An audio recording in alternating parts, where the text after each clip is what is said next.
Welcome to the show. Don't forget to like, share, and subscribe, and don't forget to check out today's show sponsors, which you can find in the description of this podcast or right now by going to the link on the screen. Now, as we move into 2024, Indie Thinker is going to function a little bit different. So on the show, in the past, have talked about culture, causes, politics, and faith, and I'm going to continue to do that, but the way in which I've done that in the past is changing. Essentially, Indie Thinker is going to change into a place where I respond to debates and things that are going on in the mainstream and different ideas that are out there on the internet. I know you can't listen to everything, and I know a little bit of it becomes exhausting to you. So what I'm going to try to do is curate things that are going on, again, from the news and the mainstream that are going on in different podcasts, and I'm going to try to bring them all under one umbrella, and then I'm going to try to provide some responses that I think are important for you to know if you're going to be a critical thinker. So moving forward, I'm essentially going to make this platform a response platform to things that are going on the internet. And today is no exception, because I want to talk to you about the biggest story in the nation, which is that Trump was taken off the ballot in Colorado and now just recently was taken off the ballot in Maine. You can't write his name even in the empty space because they won't accept that vote, because Trump is an insurrectionist, and according to them, according to the Constitution and the 14th Amendment, an insurrectionist cannot run for office. So Trump is that without due process, and so now he's off the ballot. So there is a debate that took place on PBS, and I know what you're thinking already. The public broadcasting station is not public, and it is definitely not impartial. But your tax dollars do pay for this liberal kind of hack job, and you're going to hear two liberals discussing whether or not Trump should have been taken off the ballot most recently in Maine and then again in Colorado. So here's that. We turn to Brooks and Capehart. That's New York Times columnist David Brooks and Jonathan Capehart, associate editor for the Washington Post. Good to see you both. Good to see you. So as we've just reported, Maine has joined Colorado as the second state to ban Donald Trump from its presidential primary ballot under a constitutional provision that prevents insurrectionists from holding office. David, what's your assessment of this decision by Maine's Secretary of State? Yeah, I thought Colorado was pretty terrible, and I think this is an even worse threat to democracy. Some random Democratic politician throwing the Republican frontrunner off the ballot for a crime, as you said in one of your questions, which he's not even been convicted of, he hasn't even been charged with. The process should always be voters decide, voters decide. It should be that doubly when we have an entire democratic system is under a crisis of authority and people don't trust it. They think the game is rigged. If suddenly you have random people throwing people off the ballot, they're going to think, oh, the game really is rigged.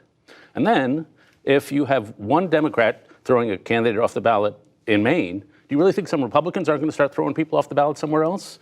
I just thought it was a terrible decision, and one that confirms every story that Donald Trump tells, which is those liberal elites are out to get you. And suddenly, I don't know if she's a liberal elite, but somebody's out to silence your voice. Jonathan, what about that argument that this is election interference of a different sort? My gosh, David. I don't buy it. The idea that this is, a cabal of liberal elites attacking democracy, going after Donald Trump is ridiculous. One, because these challenges are being brought by Republicans. There are Republicans who are trying to keep Donald Trump off the Republican primary ballot. That is definitely the case in Colorado, and the same people who brought that case are involved in all the other cases. Now, you may remember David Brooks. David Brooks is a guy I've talked about before on the show. He's somebody who liked to destroy and diminish the nuclear family through some writing he did in The Atlantic a while back, and is a purebred liberal, and every once in a while he'll poke his head out of the sand to actually come up with a good take. He kind of has one here, but not really, and Jonathan Capehart is your typical run-of-the-mill talking head on the media who doesn't actually address any of the issues or actually dig into whether or not Trump should have been taken off the ballot, but Trump, orange man, bad is basically what you get. Now, needless to say, the conversation here thus far has been there's going to be this idea that this is a Democrat hack job. This is David Brooks saying this, and then Jonathan Capehart rejecting that and say, well, there are Republicans who even voted for Trump to be removed from the ballot in Colorado, which means absolutely nothing, because last I checked, George Santos was a Republican. If you believe that, I've got some great real estate that I can sell you. Needless to say, just to push back against this narrative just a little bit, I want to remind you of two things. The Secretary of State in Colorado and in Maine are both Democrats. Jenna Griswold in Colorado and Shinna Bellows in Maine are both Democrats, and they both voted to remove him from office. And I might remind you that if this is just this unanimous thing, and it's bipartisan, that everybody thinks that Donald Trump is an insurrectionist and should be removed from the ballot, then why isn't he being removed? And why isn't it even being discussed in red states? I think we know better. But let's give these guys a fair hearing, and let's hear a little bit more what they have to say about the justification for Trump being removed from the ballot.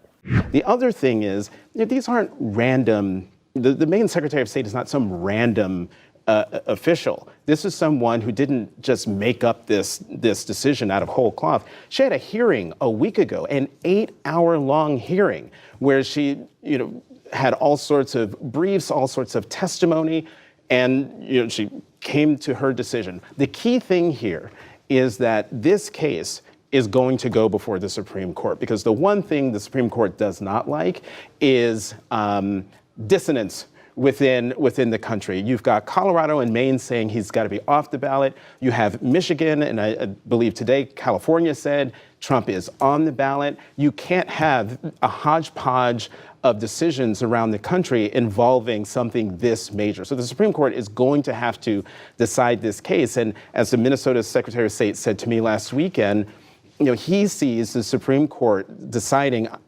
unanimously either all states have to have him on the ballot or all states have to have him off the ballot. But there's not going to be this split the baby decision. How do you think the court might weigh this? Yeah, we have an island of agreement among a sea of disagreement. I would be shocked if it's not. I don't know if it would be 9-0, but I would be shocked if the Supreme Court took Donald Trump's name off the ballot anywhere. The last thing the court, which already has its own credibility problems, wants to do is be seen to tell 75 million Americans the guy you want to vote for, you can't vote for that guy. So the argument as such goes like this, that Donald Trump is an insurrectionist because on January 6th, he led an insurrection. Now, I want to remind you before I actually read the 14th Amendment to you, and Section 3 of that amendment, that Donald Trump was not at the Capitol on January 6th. Well, some may say that doesn't matter because he still led an insurrection with his very fiery rhetoric, which is a slippery slope to say the least. But let's just reanalyze his rhetoric, shall we? I know that everyone here will soon be marching over to the Capitol building to peacefully and patriotically make your voices heard. Now, if there is a hallmark of fascism, I have to be honest here, it's calling people to patriotically and peacefully protest. I mean, could you get any more fascist than that? You might as well just say concentration camps. Of course, we understand that what Donald Trump did that day has been continually misquoted and taken out of context by the media, and what Donald Trump did was nothing close to an insurrection. But again, they want to use, and by they I mean the left and the mainstream media, and Democrats want to use the 14th Amendment, which says this. Section 3 says, "No person shall hold any office, civil or military, under the United States, who having previously taken an oath as an officer of the United States to support the Constitution of the United States shall have engaged in insurrection or rebellion against the same, or given aid or comfort to the enemies thereof." So quick question, did Donald Trump engage in an insurrection? Where is due process? Has he been charged with that in any of the criminal cases that he's being charged with? Let me help you. The answer is no. Did he engage in an insurrection by intent? Well, if he did, then everybody who in 2020 said that America is systemically racist were essentially creating treason. Of course, you actually have to stage an insurrection to be qualified as an insurrectionist. Did he give aid to those who engaged in the insurrection? No, of course he didn't. If anything, these people have suffered over and over again for crimes that they committed and crimes that maybe they didn't commit. I mean, let's get a little factual here since this is really where we need to go. Let's look at this clip and you tell me what you make of it. And so here on the screen now, you can see a January 6th rioter, an insurrectionist, being marched down the hall by Capitol Police and then summarily uncuffed while he fist bumps an officer and then let go. This is at least a little bit suspicious, wouldn't you say? What kind of insurrection has this kind of video. Now, you may say I'm selectively editing here, and maybe I am, but all I'm asking you is to provide a perfectly logical explanation for why you would do this to an insurrectionist if there isn't more going on.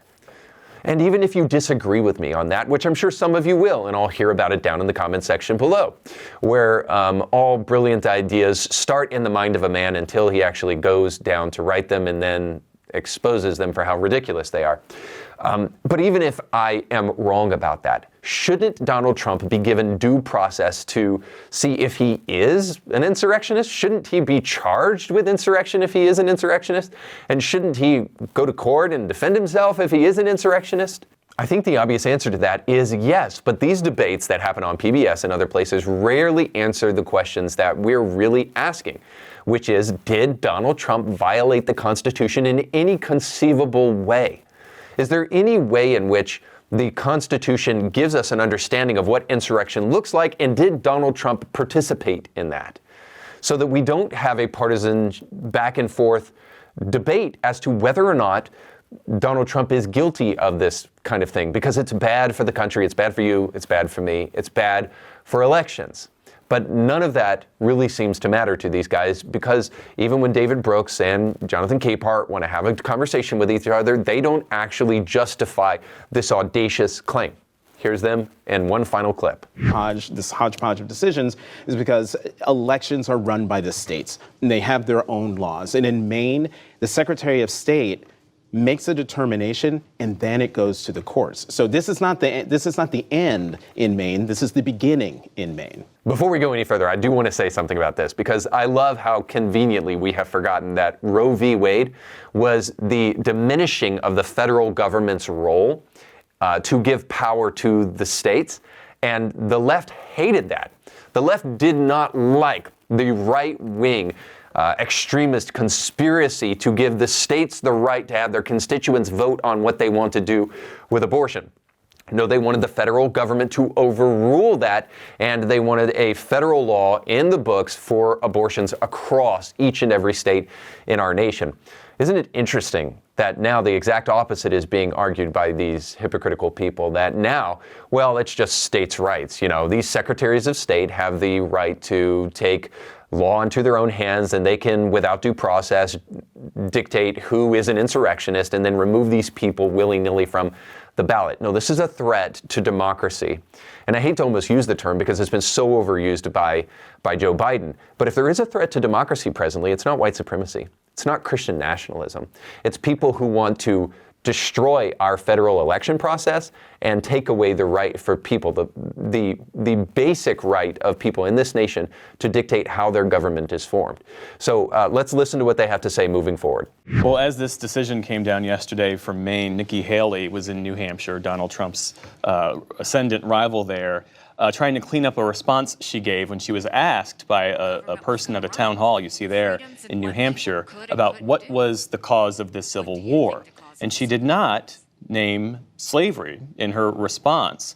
And after much backlash, she later said, of course it had to do with slavery. David, what did you make of her initial comment and then her attempt to clean it up and clarify it? Yeah, Republican presidential candidates should not be disagreeing with Lincoln's second inaugural. Lincoln knew this was a war about slavery. For 30 years, we had the war, America was split over slavery. Then the war happened. It was about slavery. Slavery ended with the war. I like Ron DeSantis' line that ending slavery was one of the Republican Party's greatest accomplishments ever. And so I think what was disturbing about her comment was that it had the aroma of somebody playing political games from South Carolina. That you're from a state where a lot of people don't want to say it was about slavery. They want to say it was about random civil rights or whatever. And then she had that voice in her head, and she thought the politically calculated thing to do was to give the answer she gave rather than the honest truth. And that is a bad moment for her. Yeah. What about that her remarks suggest her reading of the audience, that they would object to her saying flatly and plainly that, yes, it had to do with slavery?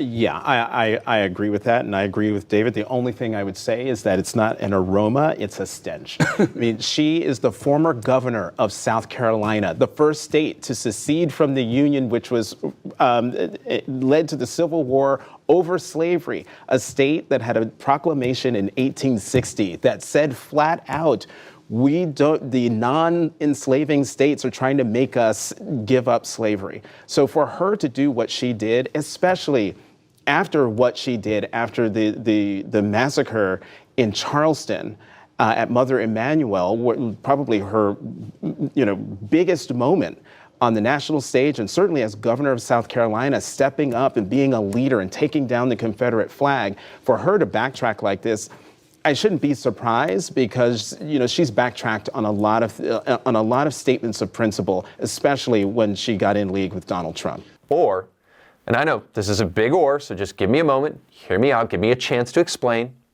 Or, you don't know what you're talking about, Jonathan. I know it's easy to jump on the race card, but it's important to understand that the Civil War was about many things, and it wasn't just about slavery. It was about states' rights, it was about culture, and it was about a big federal government and whether or not they can usurp their authority over the states. Again, I go back to the idea that it's interesting that the left always wants a strong federal government until it benefits them in situations like this.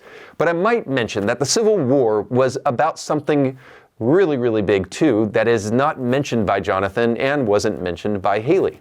See, in 1860, prior to the Civil War, Abraham Lincoln's name was removed off the ballot in southern states so that you could not vote for him. And then, a couple months later in 1861, the Civil War was fought. Because when you mess with elections, that actually is a huge threat to the country, and it is the precursor to civil war. This is why I think this is vitally important. If the Supreme Court doesn't overturn what took place in Maine and Colorado, it really is a threat to the makeup of our nation. So the Supreme Court will decide, and I would be surprised if they didn't do it unanimously, that what took place in Colorado and in Maine was actually unconstitutional, and they had no right to do it.